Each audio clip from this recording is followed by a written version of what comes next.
श्रीराम समर्थ. 29 ऑगस्टचे प्रवचन. धर्म म्हणजे नीती आणि अध्यात्म यांचा संयोग. द्वैत आणि अद्वैत ही काय भानगड आहे? भगवंतापासून सर्व झाले, एकापासून दोन झाले, आपण मूळ स्वरूपापासून बाजूला झालो म्हणून द्वैत आले. मायेमध्ये सापडले नाही म्हणजे अद्वैतात राहता येईल. माया कल्पनेचीच झाली, तिला कल्पनेनेच मारावे, एकच करावे. अद्वैतात जे राहिले त्यांच्या नादी आपण राहावे. भगवंताचे होण्याकरिता ज्याने मी वेगळा झालो ते सोडावे. ज्याच्यापासून माया निर्माण झाली त्याला शरण जावे. माया तरी भगवंतामुळेच झाली. जो भगवंताचा होतो त्याला माया नाही बाधत. मायेचा जोर संकल्प विकल्पात आहे. अखंड स्मरणात राहावे म्हणजे नाही माया बाधत. भगवंताचे नाम हे स्थिर आहे, पण रूप मात्र सारखे बदलते. प्रत्यक्ष साकाररूप हेच काही रूप नव्हे. जे जे आपल्या कल्पनेमध्ये येऊ शकेल ते सर्व रूपच होय. भगवंताच्या नामात मोबदल्याची अपेक्षा नाही म्हणून ते पूर्ण आहे. समाधान हा पूर्णत्वाचा स्वभाव होय. म्हणूनच जे पूर्ण नाही ते असमाधान. भगवंताकडून येणारी शांती हेच समाधान होय आणि हेच पूर्णपण आहे.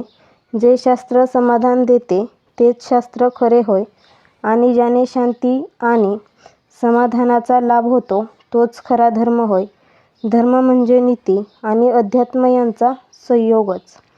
जो दुसऱ्याच्या हिताकडे न पाहता आपल्या हिताकडे पाहतो तो स्वार्थीच होय. सुख व्हावे ही मनुष्याला इच्छा असल्यामुळे अस्वस्थपणा येतो. या अस्वस्थतेमधून तळमळ निर्माण होते. या तळमळीमुळे जगाच्या सर्व सुधारणा बाहेर पडतात. पण ह्या सुधारणा जितक्या जास्त होतात तितके मनुष्याला दुःख जास्तच होते. जी विद्या केवळ नोकरीचे साधन आहे ती अपूर्णच असते. असली विद्या पोटापुरतीच समजावी, ती समाधान देऊ शकणार नाही. समाधान देणारी विद्या निराळीच आहे. म्हणून लौकिक विद्येला फार महत्त्व देऊ नये. एखादे वेळी आपल्याला असा संशय येतो की जगात कुठे सुख, समाधान आणि आनंद आहे का? पण तो संशय बरोबर नाही. कारण ज्या गोष्टी जगात नाहीत त्यांचे नावच कसे निघेल? असमाधान याचा अर्थच समाधान नाही ते. यावरून असे स्पष्ट दिसते की आधी समाधान असेलच पाहिजे. दिवाळीमध्ये सुखाचे जे असेल ते आज करतो आणि दुःखाचे जे असेल ते आपण उद्यावर टाकतो.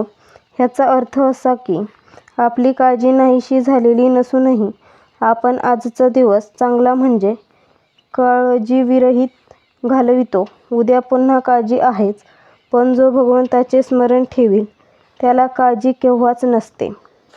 आजचा बोध, ज्याची प्रत्येक कृती रामाच्या स्मरणात होते तोच खरा रामराज्यात राहतो.